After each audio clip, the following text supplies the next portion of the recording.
काँग्रेसचे झीशान सिद्दीकी आज दादांच्या व्यासपीठावर दिसले आहेत। राष्ट्रवादी प्रवेशाचे वेध झीशान सिद्दीकी यांना लागलेत की काय अशी चर्चा आता सुरू झाली आहे। कारण झीशान सिद्दीकी थेट अजितदादांच्या जनसन्मान यात्रेत सहभागी झालेले होते। जनतेच्या आशीर्वादामुळे पुन्हा लढणार आणि जिंकणार असा विश्वासही झीशान सिद्दीकी यांनी व्यक्त केलेला आहे। मुख्य म्हणजे झीशान सिद्दीकी आता आपल्या वडिलांच्या वाटेवरच चालतायत का, वडिलांचीच वाट राजकारणात चोखतायत का, हे पाहणं फार महत्त्वाचं असणार आहे। पाहूया झीशान सिद्दीकी नेमकं काय म्हणालेत, यावरून राजकीय वर्तुळात प्रतिक्रिया सुद्धा उमटतायत। अब सबको पता है चुनाव आने वाला है।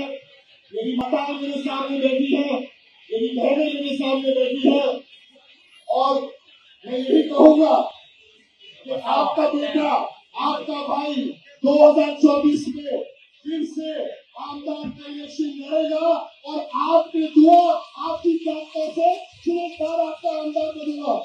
जी लोक अशा पद्धतीचं पाप करतात आहेत त्यांनाच भीती निर्माण झालेली आहे आणि त्याच्यामुळे या सगळ्या परिस्थितीमध्ये आपण पाहिलं की पक्षाच्या भरोशावर मोठे झालेली मंडळी जी आहेत आणि विशेष करून काँग्रेस पक्षाच्या भरोशावर मोठे झालेली लोकांनाच असं वाटतं की आम्ही आहो म्हणजे पक्ष आहे। पण आता ही निवडणूक त्यांना त्यांची जागा दाखवणारच आहे आणि उद्या राष्ट्रीय अध्यक्ष आणि स्वतः प्रभारी उद्या आहे आणि त्याच्यामधली योग्य कारवाई त्या ठिकाणी केली जाईल।